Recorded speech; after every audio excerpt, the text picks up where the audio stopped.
નમસ્કાર મિત્રો, આજના આ વિડીયોમાં ડોક્યુમેન્ટ વેરિફિકેશન માટે આજે પ્રથમ દિવસે જે મિત્રોએ ડોક્યુમેન્ટ વેરિફિકેશન કર્યું છે તેમના અનુભવો તેમજ કેટલીક જે ક્ષતિઓ રહી હતી, જે ક્ષતિઓ તમારે ન થાય, જેના બાબતે આજે કેટલીક મહત્ત્વની વાત કરવી છે.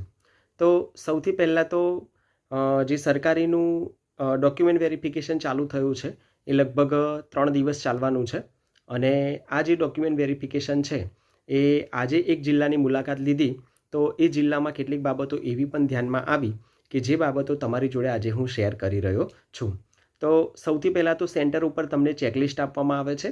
આજે સોશિયલ મીડિયા ઉપર પણ તમે એ ચેકલિસ્ટના ઘણા બધા જે ફોટો છે એ જોયા હશે, બરાબર. હવે આ જે ચેકલિસ્ટ છે એ ચેકલિસ્ટ પ્રમાણે તમારે ડોક્યુમેન્ટ ગોઠવવાના છે. એ તો તમે લગભગ ગોઠવી જ દીધા હશે, પરંતુ આજે જે ડોક્યુમેન્ટ વેરિફિકેશનમાં ઘણા બધા મિત્રોની કેટલીક ભૂલો ધ્યાનમાં આવી, એ ભૂલો તમારે ન થાય એ બાબતે ખાસ તમે ધ્યાન રાખજો.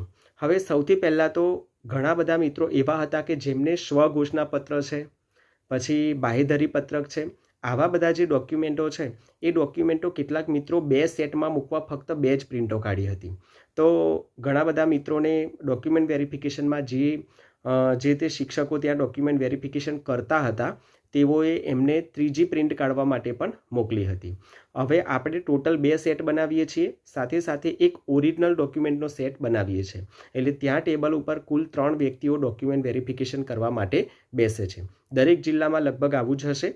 એક જિલ્લામાં મને આવું ધ્યાનમાં આવ્યું છે, બીજા એકાદ જિલ્લામાં એકાદ મિત્રને પૂછ્યું તો એ પણ એવું જ હતું કે 3 શિક્ષકો દ્વારા ચેક કરવામાં આવતું હતું. એટલે કે 2 ઝેરોક્સોનો સેટ એ અલગથી 2 ચેક કરે છે 2 ભાઈઓ, અને એક તમારો ઓરિજિનલ ડોક્યુમેન્ટ. આમ કરીને 3 જ્યાં ટેબલ પર બેઠેલા છે એ 3 વ્યક્તિઓ તમારું ડીવી એટલે કે ડોક્યુમેન્ટ વેરિફિકેશન કરતા હોય છે. એટલે 3 સેટમાં તમારે બધા જ પુરાવા તમારે મૂકવાના છે, બરાબર છે. 2 ઝેરોક્સોનો આપણે જે સેટ બનાવવાના છે, સાથે સાથે એક ઓરિજિનલનો. પણ તમે જે સ્વઘોષણાપત્ર, સમજો કે તમારું આધાર કાર્ડ છે, બરાબર, આધાર કાર્ડની ઝેરોક્સો બંનેમાં તમે મૂકશો, પણ ઓરિજિનલ પણ તમારી સાથે તમારે રાખવાનું છે.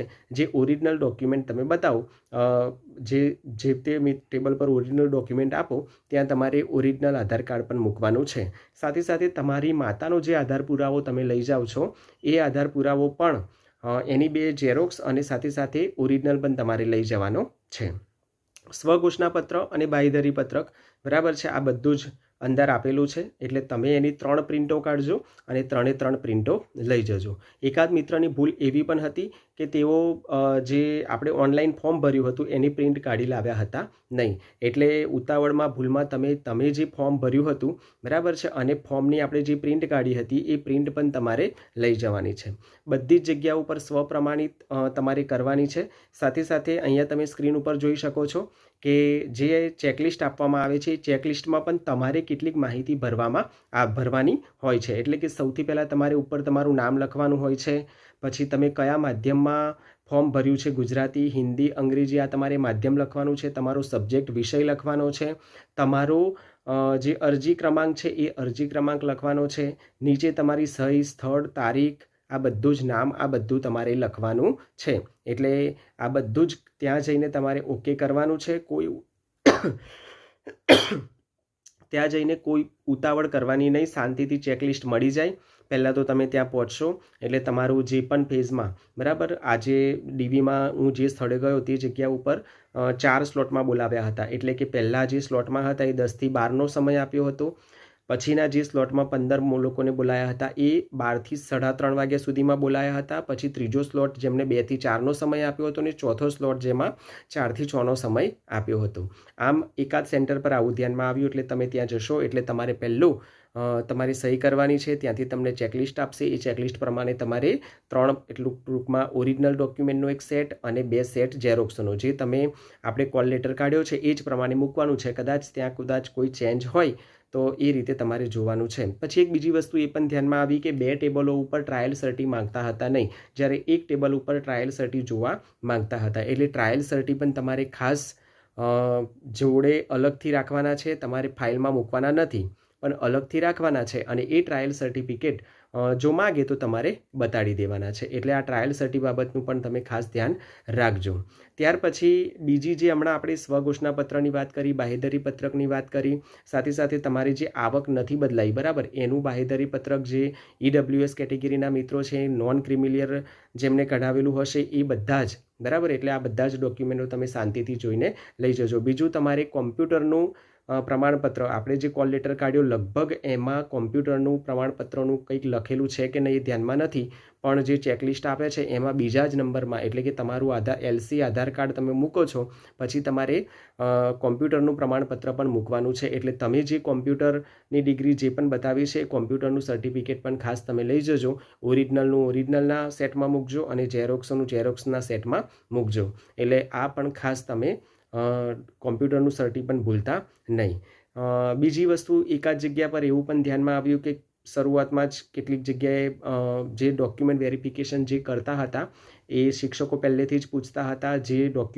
જે મિત્ર ફાઇલ લઈને જાય એમને જ પૂછતા હતા કે તમારે કોઈ કશું ભૂલ છે કે નથી એમ. કદાચ ત્યાં DV કરવા માટે બેઠેલા જે લોકો છે એમને પણ કદાચ કોઈ વસ્તુ ધ્યાનમાં નથી હોતું. એક મિત્રને આજે એક પ્રોબ્લેમ એવો ધ્યાનમાં આવ્યો હતો કે એમને જે ટ્રાયલ એક્સટર્નલ તરીકે એમને MA કર્યું હતું અને એમને લગભગ 3 થી 4 ટ્રાયલ હતા. તો જે DV ચેક કરતા હતા એમને જ આખી મેથડ ખબર નહોતી કે આની ગણતરી કઈ રીતે કરવાની છે.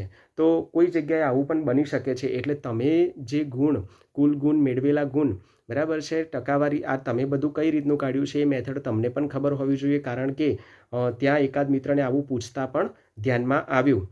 એ DV કરવાવાળા મિત્રને જ ખબર નહોતી કે આમનું શું હોય છે એમ. પછી એમને પણ આગળ પૂછ્યું પછી ધ્યાનમાં આવ્યું. એટલે જસ્ટ આપણને પણ ખબર હોવી જોઈએ કે આપણે જે કુલ ગુણ અને મેળવેલા ગુણ ટ્રાયલ, એ જે મિત્રનો આ પ્રોબ્લેમ હતો એક્સટર્નલ તરીકે એમને કરેલું હતું. એટલે એક્સટર્નલમાં એમને 3 થી 4 ટ્રાયલ હતા અને એમાં કુલ ગુણ અને મેળવેલા ગુણ કેવી રીતે ગણવાના એ ખબર નહોતી. એટલે જસ્ટ સમજાવવા માગું છું કે તમને તમારા ડોક્યુમેન્ટ છે એમાં તમને તમારી બધી જ વસ્તુ ખબર હોવી જોઈએ. જેમને ગ્રેડની સિસ્ટમ હશે એમને તો ત્યાંથી પ્રમાણપત્ર મેળવેલું હશે, પણ જે મિત્રો એક્સટર્નલ કરેલા હશે, બરાબર, એમની માર્કશીટમાં કુલ ગુણ અને મેળવેલા ગુણ બતાવેલા હશે, તો એમને યુનિવર્સિટીમાંથી પ્રમાણપત્ર નહીં લીધું હોય તો આવી રીતનું ત્યાં પૂછ્યું હતું. એટલે એકાદ મિત્ર આવી રીતના અટવાયા હતા. તો બીજા મિત્રો પણ પોતાના જે ડોક્યુમેન્ટ છે, પોતે જે કુલ ગુણ, મેળવેલા ગુણ, ટકાવારી કઈ રીતની છે એ તમને તો એક્ઝેક્ટ ખબર હોવી જોઈએ. તો બધી જ વસ્તુ તમે સાથે લઈ જજો, બરાબર છે. ખાસ આધાર કાર્ડ, માતાનું જે આધાર કાર્ડ છે અથવા જે પણ પુરાવો છે એ ઓરિજિનલ લઈ જજો. ઓરિજિનલનો અલગ સેટ. ફાઇલ કોઈ બનાવવાની નથી. ઘણા મિત્રોનો કોમેન્ટ હતી કે નવી ફાઇલ ખરીદવાની છે. ફાઇલ ખરીદવાની કોઈ જરૂર નથી, બરાબર છે. તમારે તમારા 3 સેટ તમારે અલગ બનાવીને લઈ જવાના છે અને બિલકુલ ગભરાયા વગર શાંતિથી ડોક્યુમેન્ટ વેરિફિકેશન આવતીકાલના જે મિત્રોને છે તેઓ શાંતિથી બતાવજો. હજુ પણ તમને કોઈ પ્રશ્ન હોય તો કોમેન્ટ બોક્સમાં કોમેન્ટ લખીને પૂછી શકો છો. આવતીકાલે જે મિત્રો DVમાં જવાના છે અને ફરીથી પણ જે DVમાં જવાના છે એ બધાને જ ખૂબ ખૂબ શુભકામનાઓ. મિત્રો, અહીંયા તમે સ્ક્રીન ઉપર જોઈ શકો છો ચેકલિસ્ટનો નમૂનો બતાવેલો છે. અહીંયા તમારી જે વિગતો છે એ વિગતો ભરવાની છે. સાથે સાથે ચેકલિસ્ટમાં કોઈ પણ જગ્યાએ તમારે યસ અને NAની નિશાની કરવાની નથી. ફક્ત તમારે અંદર માહિતી ભરવાની છે, બરાબર છે. તમારી ડોક્યુમેન્ટની સામે જેમ ટેટ 2નું ફોર્મ આપણે DV કરવા ગયા ત્યારે એમાં ખરું ખોટું આપણે કરતા હતા, અહીંયા કોઈ કરવાની જરૂર નથી, બરાબર છે.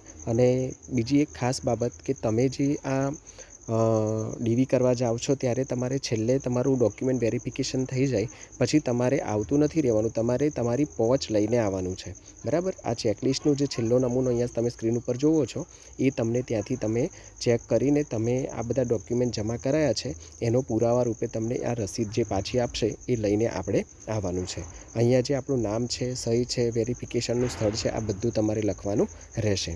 તો મિત્રો, આ બધી જ બાબત સમજીને ખાસ ડોક્યુમેન્ટ વેરિફિકેશન તમે ખૂબ જ સારી રીતે કરજો. વિડીયો અહીંયા પૂર્ણ કરીએ છીએ. અસ્તુ. જય હિન્દ, જય ભારત.